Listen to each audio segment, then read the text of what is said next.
So Karen, we've been talking about the basic residential schedule, and we know now there are a lot more components to a parenting plan than that. So do you want to talk about where we go from here? Absolutely.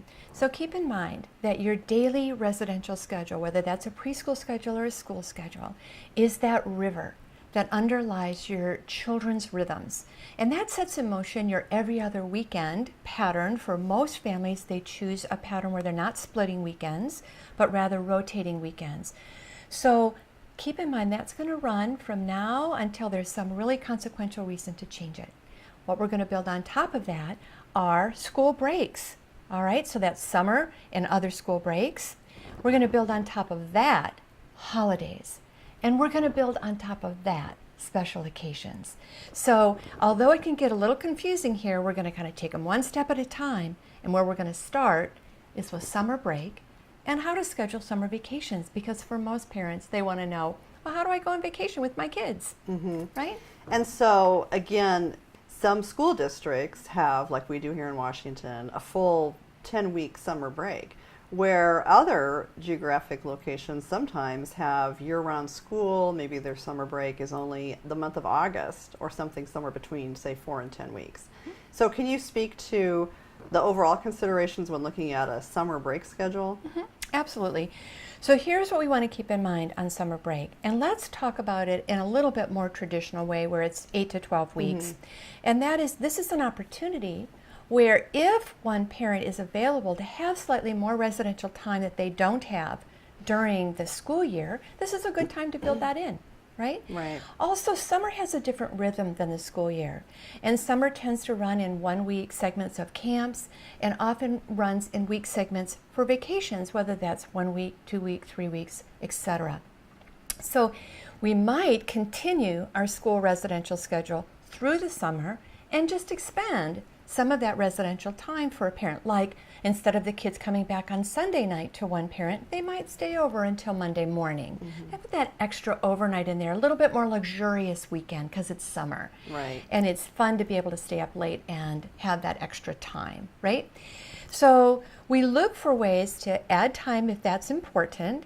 Again, we look for a rhythm, and we look for a way that fits into the normal activities and vacations that kids are experiencing. So this is also a time where parents sometimes switch, regardless of what they're doing during the school year. They switch to an every other week schedule, because guess what? Camps run every other, in week segments, and vacations do. Right. So we have a lot of options available to us. It's also a time if there's a big geographic difference between the parents where the children can actually be with that other parent and not have it impact their school day. Right. So we want to keep that in mind. So the summer break also has another important opportunity for us, and that is if we're going to make a significant change in the residential schedule because we're at a developmental step where it makes sense to make a change, right? We talked about those tiers. Usually implementing that by August 1st is a really good idea so that children are adjusting to a new schedule before they're trying to learn how to multiply and divide when they get back to school in the fall. So it's a perfect time to make those adjustments. And of course, summer is the time for vacations, right? And so here's what I tell parents about planning vacations. First of all, what's developmentally appropriate in terms of kids being away from one or the other parent? Most parents say with young children, that's a week at a time. Say children who are 5, 6, 7, 8, a week at a time. Children who are younger than that, maybe it's only 4 or 5 overnights for a vacation if I'm only 3 or 4 that I want to be away from one of my parents.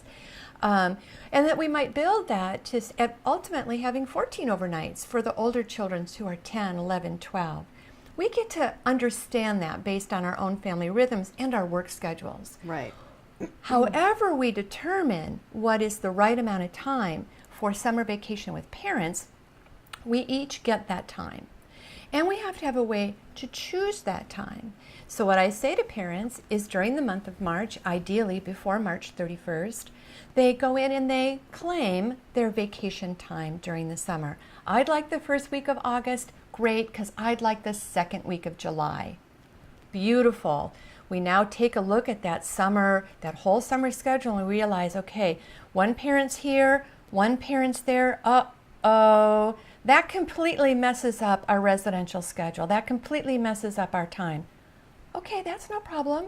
Now we just go back in and we just juggle the time to make it make sense, so that this 1 week of vacation doesn't actually go from 7 overnights to 12 overnights because, oh, I had the 3 before I took vacation, I got the 7, and now I have 2 more.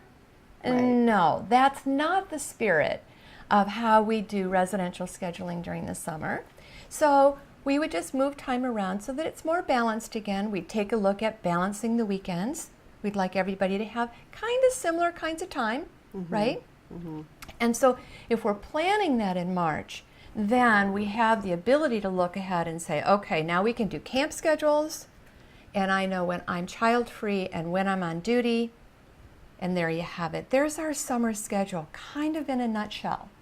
Thoughts, Right. questions? Well, I think we go back to, again, flexibility, cooperation, and communication. Correct. And if you've established those 3 fundamental truths within your co-parenting relationship, you're going to get through the sometimes confusing summer schedule when you've got, say, 3 children with 3 different kinds of interests going to 3 different kinds of camps, and vacation schedules with both parents, and summer And the school. grandparents are coming to visit. Right. Oh, and the family reunion. Right. Did we mention all those things? Oh, Aunt Martha's getting married. Right. That's summer in a healthy family with a lot going on. So if we were a couple with 3 kids, we would sit down at a coffee shop in the month of March, and we would literally put all those things on the schedule so that we could look at that 2.5 months in a business meeting and make those plans. And that's when you would bring up to me, hey, Martin wants to do the overnight Y camp on the islands. Can we afford that, and do you support it? And of course I get to say, I think that would be wonderful, and that's a great experience, and I do. And we put that on the calendar. Right. So together we're taking a look at that particular segment of time and making sense out of it, as opposed to competing over it or trying to grab time. We're actually working together to maximize time and kids' experience. Now there is one tricky thing we didn't mention. What if you and I went the same week of vacation? How do you handle that? Well, I advise my clients in that situation that we're going to put in our parenting plan whether, if there's a disagreement over somebody wanting competing times, then we are already going to default to dad's preference in even-numbered years, mom's preference in odd-numbered years. Right. So we're going to have one parent is going to have priority or preference to choose that first week of vacation, and then it moves to the other parent to choose their week of vacation. And if there's a second week to choose, we just rotate again. Right. And that way we have a way to manage that conflict, right? And I would say, before we move on to the holidays and the special occasion piece, that going back to not counting how many days each of us as parents are going to have left over when we've sorted out this summer schedule, don't forget about the experience that those children are having for the summer. I mean, I say go back and think about what it was like when you were a child, what meant something to you when you had your summer break during school, the freedom, the fun, the opportunities, the experiences that you had.